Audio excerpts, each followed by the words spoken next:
Okay, so mag-unboxing tayo ngayon. Mag-unbox tayo ng this is the Logitech Multi-Device K380. Kinuha ko to specifically dahil pwede siya mag-connected to 3 devices. Ang plano ko kasi magamit siya sa computer, sa iPad, pati sa phone. Tatlong ko konektahan niya. Kasi yun nga, I like na makapag-type ako minsan-minsan sa, other than sa magamit sa computer, gusto ko minsan-minsan makapag-type ako minsan-minsan sa iPad lang, yung hindi ko kailangan buksan yung computer. So, gustong gamitin. I'm a little worried kasi nga hindi ako sanay sa ganito. Kasi doon nakagamit ako ng wireless before. But it's the first time na gumamit ito. Alam mo yung huling wireless ko, CDR King pa. And it lasted many years. I think it outlasted most CDR King locations. Reliable yung particular unit na yon. Mukha siyang keyboard siya na mukhang pang Mac yung itsura ng ng keyboard na yun. Pero it's specifically for the PC kasi yung layout talaga niya pang PC talaga. Tsaka icon siya, wala siyang icon na pang Mac eh. So ito nga, I wanted to get this kasi ngayon niya, yung mga gamit siya sa multiple devices. So ang natin ngayon is unbox nga natin siya. And we'll see how's it goes. Nabili ko siya at 1993, although naka-discount siya, 16 ko siya nakuha kasi mayroon siyang discount. Basta may discount siya. So Bluetooth Bluetooth wireless mouse. Isang set of batteries ito. May nakalagay dito batteries included pero hindi mo nakikita. So kung mayroong included na batteries, magagamit ko siya today. Pero kung wala, bibili pa ako ng batteries. Yung huling batteries ko ginamit for another thing, emergency thing. May backup batteries dapat ako eh. Kasi meron akong device dito na gumagamit ng AAA. Pero yun nga, ginagamit lang siya once in a while. So I had to use it for something else. Although madali na bumili ng AAA. May malapit naman na store sa amin na yung DIY. Since gabi na, malabo makabili na ako sa DIY if ever walang battery ito. Pero yung nakalagay nga rito. Ang nakalagay dito, may included na batteries na siya. So ito yung itsura niya sa harap. May naka-sticker siya, promo thingy. Dito sa side na to is may design lang ng on the side. One power, I think. Dito, more details. I can't really see. Ano ba nakalagay dito? Ano lang talaga, it's basically yung mga phone numbers nila. Tapos, ito ba? Yan, dito. Ayan. Okay, sige. Unbox na natin. From what I understand, may kasamang baterya na to. I can't remember where. Ayun, may nakalagay nga rito sa ibabaw. May nakasulat nga dito sa ibabaw. Saan dito? Yan, ito. It includes keyboard, 2 batteries, and manual. So, unbox na natin. Pagpasensyahan mo na at magulo ang aking setup. Magulo ang area ko. I had to do a lot of things. I'm still fixing stuff. Kaya magulo. Pagpasensyahan na. So, wala natin to. First slice. Then second slice. And yan. Keyboard. Nice. I'm expecting kasi din na ma-travel ko siya na yung device. Dala ko siya kung saan-saan.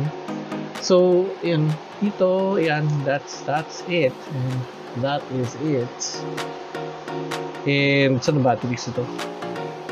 Nakalagay na ba yung batteries? Baka nakalagay na yung batteries. Tingnan natin yung batteries sa loob. Based sa lightweight, na siya? Wala akong nakikita. Setup nandito. Okay. Okay, tabi na muna natin to. Kasi wala na It just tells you paano yung setup isa-isa. Sige, titingnan natin siya maya. Meron bang importante information dito? Wala. It's lang. This is warranty information. Okay, sige. Octagon ko siya nabili.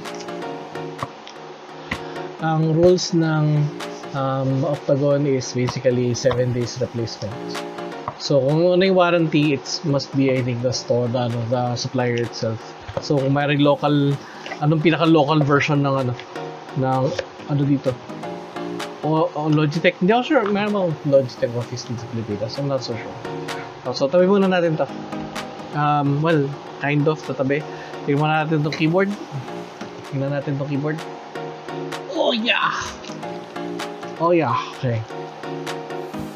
So, may 3 buttons siya nakasama. Ang 3 buttons na to is basically yung, ano to? Pwede mamili ka ng device. Bluetooth 1, Bluetooth 2, Bluetooth 3. Yeah. It's a smaller keyboard than this one. Reason bakit ako papalit ng keyboard. Other than sa kailangan ko siya for, na nakapag-switch. Ang problem ko dito ngayon sa keyboard na to is meron mga keys na hindi gumagana. Gumawa ko ng video nito before, kasi yung sa Red Dragon, and I was happy with it initially. For the first few months, okay siya. I think first year of it was fine. Tapos after nung 1 year, medyo nagano na. Medyo it was not performing as well as I wanted it. Tapos I even got switches para mapalitan yung mga switch. Pero it's still ganun pa rin. Parang it's parang naayos naman siya, pero parang nagana pa rin, parang mabalik yung problema. So it's gotten to the point na medyo irritating na siya rather than me being happy with it. So I don't know, I was planning sana bili ng ibang mechanical keyboard, pero because of the iPad, nagbago yung needs ko. Hindi na po pwede na ito lang ang gamit ko. Kailangan ko nakaka-full switch talaga. I was even thinking of getting yung parang keyboard and mouse KVM switch. Yata I think yun yata tawag sa kanya, KVM. It's a little heavy than I expected. It's surprising. So yan. Ito yung mga F1 F keys. So yun. Batteries nandito. I think may battery na nandito nga. Wala nakalagay as it's clean. Itong na to, it's kind of rubbery to. Rubbery siya. Pero ito, it's very smooth. Tingnan natin yung batteries. Ayun, mayroong batteries nga. Ano to? Duracell. Mukhang Duracell nga siya. Yun. So, yung connector lang. Akala ko tatanggalin lahat. Okay, so tingnan natin siya. Ito is may on-off switch, I think. Okay, tapos ito is yeah. So, sync up na natin siya. Mas-sync up na natin sa one of the devices. Unahin muna natin somewhere. Itong keyboard. Settings. Okay. Sabi nito, on. Okay, on. On Bluetooth. Alam mo, nakabuksan mo Bluetooth ito. Bluetooth. Bluetooth is on. Okay, Bluetooth is on. Tapos, doon. Ano yun? Ayun, yan. Power. Okay, may power na siya. Okay, so 2. Tingnan natin, Bluetooth. Okay, so tingnan natin. Let us see how this works. Okay, ganun.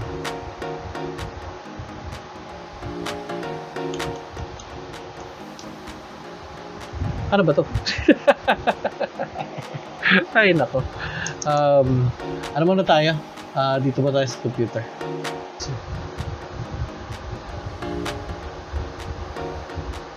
Yan, okay, sige. Keyboard input, yan, okay, connected. Ang keyboard 440917.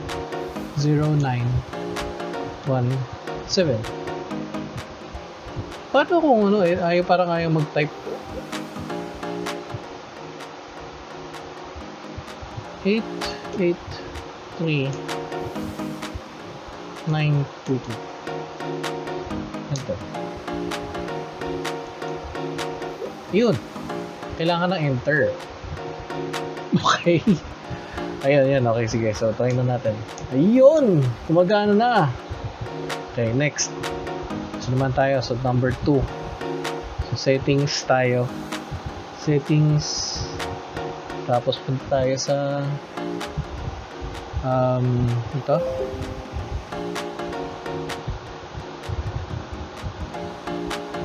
Kaya naghahanap siya. Turn off. So, natin ulit. Keyboards. Connected na agad. Nag-connect agad yung keyboard. So, try natin na ngayon mag-document. Ayun. Hello. Okay na. It's working. Walang problema. I'll be putting this aside. I'll be putting it away. Ano na. Tama na muna itong device na to. Pero yun, so far this is working fine. I got this. I definitely can do a review. Note, ulit, I can't remember kung sinabi ko kanina, ang isang set ng batteries nito could last you 2 years. Could.